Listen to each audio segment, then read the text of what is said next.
Good afternoon. My name is Alexander Kush. I'm your host today. We're here with meeting the officials. We have the very fortunate opportunity to sit down with Ambassador Jeff Hadeed, Chairman of the Board of the Citizenship by Investment Program of Antigua and Barbuda. Jeff, thank you so much for taking the time out of your very busy schedule to have this little conversation with us. Thank you. About Thank you for Antigua. having me as well. Thank you so much. Before we kick into any technicalities and the processes of the citizenship program, I wanted to speak a little bit about the history. Can you give us a few insights on why this program was launched and when? Okay, so yeah, the program was launched actually in 2013, but prior to that, there was about a 2-year engagement between government, private sector, and just developing the concept of the program. So talks about the program started early in 2011, and it took about 2 years prior to the launching.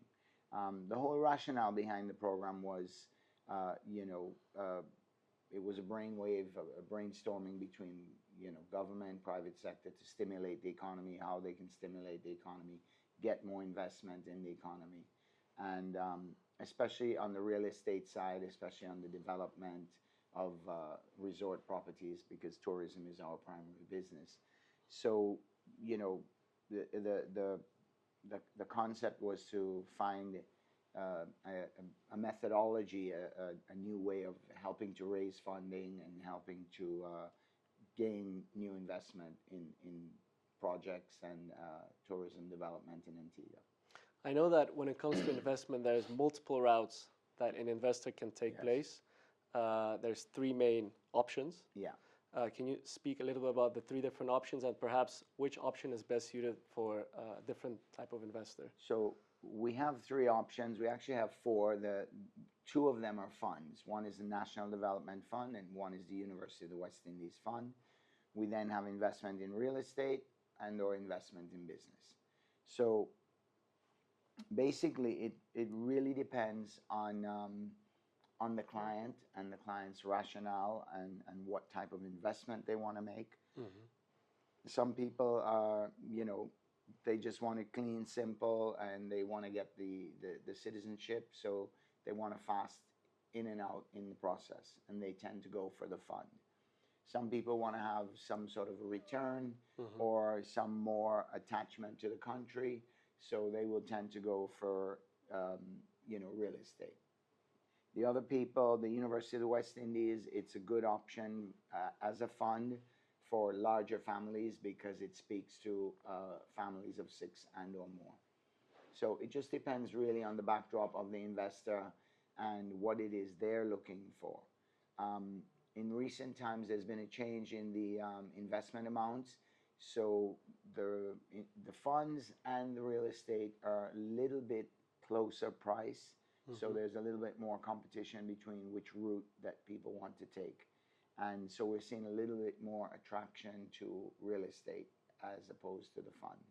But the fund is very easy, it's clean, it's quick. You make the investment. With real estate, you have to get in a contract, you have to get involved in owning the property and some of the other work and nuances that are involved in owning a property. Yeah, some people just want something fast and clean without the additional work. Yeah. Well, Antigua stands out as the only country out of the Caribbean 5 that imposes a minimum stay requirement, 5 days within the first 5 years. Can you speak to us why this decision was taken? Perhaps why is it important for Antigua to impose this requirement? And why did the government really divert from the rest when it comes to this matter? Actually, we started our program with a residency component. And again, going back to those initial days of brainstorming, discussions, and developing the program, all the research and discussions on developing the program, the Antiguans felt, and a lot of the Antiguan developers at the time were actually Antiguans. They were not foreign developers. So there was always this feeling that you should have some engagement from our investors in coming to the country, in being attached to the country. And actually, it started with 35-day requirement in the first 5 years. Wow. and then that was changed to 5 days because, 5 days you can do in one trip. 35 days, most people would need 2 to 3 trips to do that. So the initial program was launched with a 35-day stay in 5 years. And have you seen that it has been a force for good, this 5-day requirement, or have you seen perhaps I would say challenge? that a lot of agents and international marketing agencies, they have always complained and said that it's a big hindrance to the program because not only it's an added cost, but someone has to also, if they're a family, they have to also bring the whole family. Everybody has to come. They have to find times in their schedule to do that. But in the end, what was a negative for us in the current environment turned out to be actually positive for our program, because as you would have been hearing, and a lot of the issues with the European Union are in genuine links in terms of conveyance of a citizenship. And the big challenges that the Europeans have is that to convey citizenship, you need to have some genuine link with the country. Now, 5 days in 5 years is not a lot, but it's still enough to give people a sense of what it's like, what the country is like, what they, if one day they would even have to move there, if they chose to move there, then they would have an idea of their country that they've just become a citizen of. Yeah, and at least they have that record of visiting the country and that history of being, So being we in see Antigua. we see it as positive. We always felt it was important for our new citizens to know something about us and to come and see and feel our country. So for us, it's very important, and I don't think we will take it away. In fact, it seems now that maybe even some of the other programs may start adding a residency component to their programs. Specifically to address, as you mentioned correctly, this genuine link issue, Yes. which has been a very hot topic, Exactly. specifically with the Europeans. Well, touching base on that, what is Antigua doing specifically to mitigate these risks with their international partners, especially with the European counterparts, as there has been concern with potential investors in the market of perhaps the European Union cutting the visa waiver agreement with the Caribbean islands. What is Antigua doing in this regard, and perhaps the Caribbean as a whole? So, first of all, we've always been engaging with the European Union, the UK, and the US officials. We actually have a working committee which is made up of the chairman, the CEOs of all of the 5 programs, as well as the governor of the central bank and the director general of the OECS and some of their technical people. So this working committee is meeting. I've been myself personally involved in about 4 of these meetings already. So we're always engaging with the officials from these countries. We're always, explaining what we do. We've shared with them what we do. We've opened, our units to inspection whenever they've requested. We've shared with them, our processes. We've engaged with them with our due diligence providers, some of our private due diligence providers. So we continue to engage. We listen, and we try to respond to where they see either weaknesses or risk or challenges. Ultimately, all of the visa arrangements are bilateral between each jurisdiction, and ultimately, the decision to withdraw a visa waiver arrangement is not ours, because it's reciprocal. So it's, if the European Union wants to withdraw the Schengen visa waiver, we obviously, we can discuss, we can negotiate, but it's going to be their decision. So far, we've been responding and implementing many of the changes that they would have hinted to or had suggested, and with the hope that we are at least addressing some of their concerns about risk and or weaknesses in the programs. And this you would have seen also last year, the MOA that was signed between the 5 jurisdictions was a real, deliberate response to some of the concerns that would have come out of these discussions that we've had with these countries. Well, we can comfortably say that the citizenship by investment space in the Caribbean is quite competitive. Yes. A lot of countries are offering this option. Can you speak a little bit about Antigua and how does Antigua stand out and what makes Antigua really different and special in regard to all the other competitors? So if we speak just to the programs at this point in time, what I would say is that we've maintained and operated a very solid program with robust due diligence, very consistent on our times.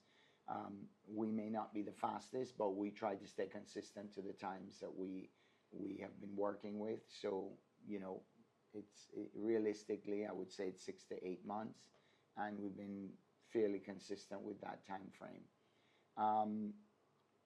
As I said, we operate a very well-run program. I like to say that, we stand out in terms of our consistency, the quality of our program, and the quality of the investments that we offer. If I were to move beyond just the program operation and look at what does Antigua offer versus the others, I would say that I would have to speak to things like we're far more developed in terms of our infrastructure. We have far more international air and sea connectivity. So we have daily flights to at least 3 cities in the US. We have daily flights to London. We have 1 flight a week to Frankfurt. We have daily flights to all of the Caribbean region. So you can easily get on and off the island at any point in time because we are connected both to US and also to Canada and the UK from an international or, let's say, northbound sort of connectivity. We have a thriving seaport, so we are now a full containerized hubbing port, so ships can dock on a daily basis. We have very good infrastructure, roads, everything else. We have a very good tourism based economy, so we don't entirely depend on citizenship by investment for our economy. It's only a small part of our GDP, albeit a big part of our non-tax revenue. We have a great lifestyle, so someone coming from a first world country would not feel that they were disadvantaged in terms of their lifestyle, their social life. They will meet like-minded people. They will be able to go to very good restaurants and eat at international standards. We have a very multicultural society. So we have a community outside of citizenship by investment. We have a community of residents that come from all the Caribbean region, including the Dominican Republic. We have Syrians, Lebanese, French, Italian, German, Spanish, English, Americans. So we have people from all, pretty much most countries, from all over the world. So you can always, you have a lifestyle that is suitable to wherever you came from, And so those are really our pluses. And we have good business opportunities. We are part of most of the global organizations, UN, UNESCO, SIDS, all of these organizations. We have, what else? We're, our ultimate court of justice is the Privy Council in the UK. So we have a very stable Westminster system government. So politically, socially, business-wise, Antigua provides a lot of good opportunity. And I think we stand above the other 4 jurisdictions in this regard. Well, just touching up very briefly upon the international element of Antigua, I believe I remember in CIS, and I had the opportunity to visit Antigua last month. Yes. The Prime Minister, Gaston Brown, he even said that half of the population of Antigua is foreign-born, or something Correct, along yes. that line. So Yeah. it's truly a cosmopolitan. I mean, that really sets the country Yeah. apart from the rest. So someone, you know, I mean, a lot of people get involved in citizenship by investment as, you know, a plan B or some sort of, you know, insurance. I know some people look to the citizenship, the new citizenship to support their, you know, if their children want to go away to study, sometimes it's easier to get a visa to study. So there are different motivations.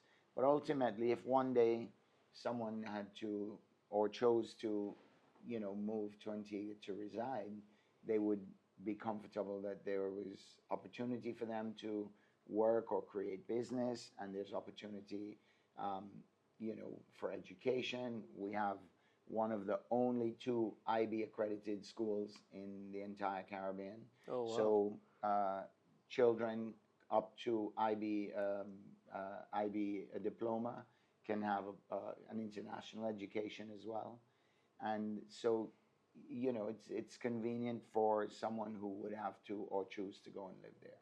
And by the way, we've had several citizens who came through the program doing the fund, and then during their 5-day stay, chose after to buy property, and some have chosen to move their families there to live and educate their children in Antigua.